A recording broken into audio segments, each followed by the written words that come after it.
Hello, good morning mga kailangang farmer. Maato kita sa likod ng bahay dahil ma-harvest kita ng itlog. Ilagay natin dito yung itlog. Ito guys, ang mga itlog.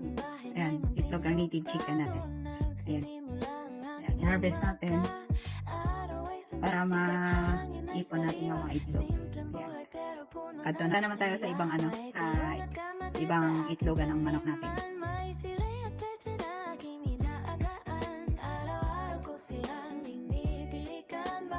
Meron isa dito guys na na itlog. Ayan.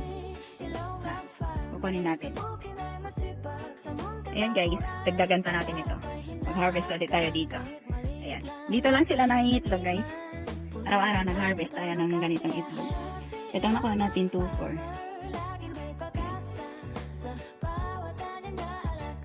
Yung ginawa kong pugad dito, lang ng sirang electric fan. Yan lang sila nangiitlog. Ayan. Actually guys, sina-harvest lang natin ito at saka tinitinda natin sa tindahan.